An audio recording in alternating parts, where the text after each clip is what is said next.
will move on to third place, and there was quite a drop off between first and second in terms of positivity and onto third, and it was England who managed to squeak themselves into third despite the 2-5 record, was it, so that they had in the end? Well, 2-5 is a bit extreme. 2-3 record. 2-5. They beat Wales and Italy.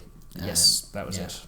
So a positive campaign. They managed to beat Wales and Italy. Yeah. No, this is the rumblings have all been like it's always covered to the nth degree because English sports media is what it is. It's it's pretty ruthless, pretty cutthroat, and when you have a contentious Aussie like Eddie Jones fueling that fire by being kind of either standoffish or rude or both or like he's got an impressive way of verbally sparring with them and egging them on.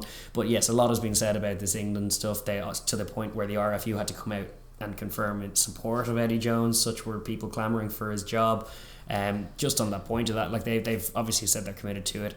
We kind of agree as well. I think that he is going to be the guy taking them to the World Cup, which is just a fact of it, because a combination of like the contract they gave him initially to take the job was so huge anyway. We've come out of COVID, there's a lot of money lost, a lot of revenue streams dried up for a couple of years, so the proposal of buying him out of his already pretty meaty contract and then presumably having to pony up some ridiculous other contract to get someone in on 18 months notice to try and rejig the team is just not a tenable one. So obviously they're not going to pull the plug on this just yet, but it does mean that it remains to be seen. It's like, where exactly are they? He's promising this new England. There is precedent for him kind of arriving at World Cups having stuttered in the 2 Six Nations campaigns previously, coming good in World Cup year, and ultimately going to the World Cup with a bit of momentum and a new team. That is the plan, and we've seen it from Eddie Jones before.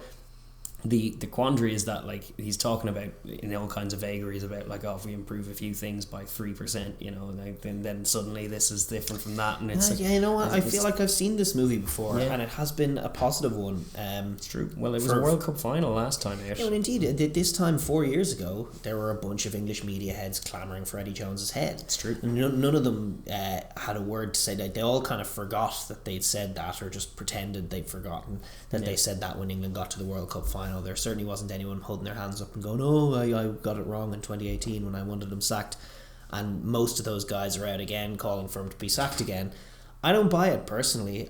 He's a great record at Rugby World Cups. He's a great mind for it. He's a frustrating bollocks at the best times. This is why people get after him. He evidently he doesn't treat the Six Nations with the respect that the competition perhaps deserves. But I think he will have this team in good shape come next year. And I actually think they're not as far away as all that. I think even the Ireland performance showed that, like, the nuts and bolts of the team, there's the beginnings of something pretty special there. Like the scrum's good, line-out's good. Yeah, set piece very impressive. Wiliness, they've got some really good players in there who are also they're ready to peak. Like Ellis Genge in 18 months going to be at the peak. Itoje in 18 months might be at the peak of his career. Some of these guys are going to be very special. Marcus Smith with 18 more months of footy in him is going to be a very special player. Like even little moments like the timing of his pass for Elliot Daly for that one try that they got against France when they were on the go forward. That was just a lovely little touch of class from Marcus Smith. Even the try grabbed in the Scotland game, the ones when he lost, like he was their top point scorer for a really while, because he was like even operating with a fledgling or sometimes floundering offense around him. He could put a bit of footwork on and find a nice ball. Exactly. I mean, I think they do have things to figure out in the centre. I still agree with the selection at the moment of Marchant, who I think is their best bet in the absence of Tuolangi cutting that hard line, as we were saying earlier. There's aspects of their play that are clunky, that are out of sync, and not what we'd associate with England. They're not folding into any shape quick enough. They're not in sync with one another. Like when they're running a screen, you have the trail runner running at a different speed from the ball carrier running at a different speed from the guy who's cutting the line, and the timing is way off, and that is a problem. They have to develop an offense for sure.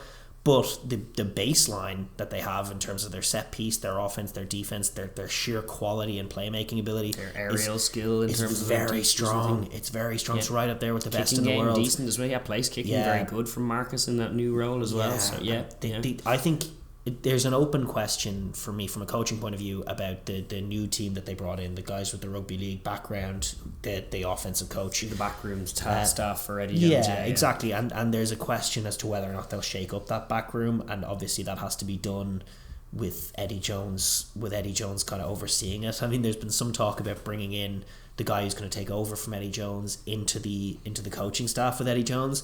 I just wonder about the kind of personality who can be a leader enough that you're confident that he can take the team on from 2023, but kind of subservient enough that he can genuinely concede to Eddie Jones and let Eddie Jones be his boss. That's a unique personality who can do those things. It's true. But maybe someone like Borthwick to take the forwards wouldn't be the worst call in the world. But I think the offense will come. I think Eddie Jones is smart enough. I also trust him. He's done this so many times before, and the Japan example need look no further. He can work with them for long enough, and they can beat the Springboks. And he was grumpy with Japan going into that tournament. They hadn't progressed enough in 2015, where he was like, I want them making a quarterfinal, and they got the win against the Springboks. But like, he had already agreed to move on because he was so grumpy with them. Like, he times everything around World Cups, and I think he is again here. I think it would be no surprise to anybody if they rocked up in January, February of 2023 with all of this baseline flourishing, and then a great new offense with all of this talent sticking and much more synchronized, and all of a sudden they're up near red hot favourites for the World Cup. They are one of the big three, I guess, now, but whatever. Now they are definitely one of the big guns in Europe, despite what they may say. Big ones in the world, like just their playing population alone, the quality of the Premiership. So yes, lots of new talent always there to be mined. And yes, a bit of sink issues, a bit of kind of growing pains right now. It wasn't, as you were saying, they were on a low ebb. Certainly when they went to Paris, we were in hope more than expectation, hoping to see them come good. But they didn't. They fell short this time around. But they're still in a decent place. They're further up the table than they were this time last year, from 5th up to 3rd. Now what comes next? You can point to all kinds of things. It is a tough sell when you're Eddie Jones, and you're going to antagonise the media, and you're going to have the results. Yeah, and also just watching the games. I mean, we experienced being England fans for a brief period. It was frustrating watching. In Paris. Like, come on, do something, but their offense isn't there yet at the moment. I think it will be. Yeah, no, it's true. I wouldn't worry, to be honest, too much about where England other are than at. Just be like, this guy they'll want to get something off in their summer tour. Those questions will hold more weight. They're off 2 Au's, aren't they? They are, yeah. And like last time they were out there, I think they whitewashed them. Now, granted, that was a few years ago, but better Australia this time. And a worse England, perhaps. But they'll want to get at least one win out there. And like, if they go on the road and lose 3, then the pressure will be more on Eddie Jones. But I think in the wake of this tournament, I think they're in an okay place building, and with a lot of young talent to be quite excited for. And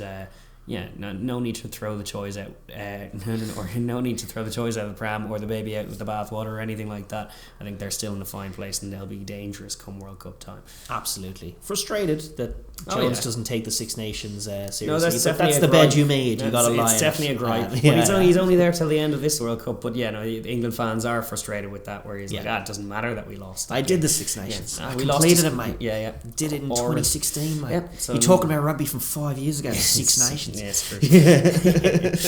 Those are the kinds of things that you will have to listen to. Or think, like, what was one he cited where he was like, if we do incrementally improve over the next 18 months, I think those changes will be like absolutely marginal. It's just what is absolutely marginal mean? I don't know. So you have to kind of make do with just what you're looking at on the pitch and promises of absolutely marginal gains. It's like, I can understand the frustration, but I think England are in a relatively healthy spot. I'm not too excited about the implosion of English rugby under Eddie Jones, as much as I'd not hate to see it.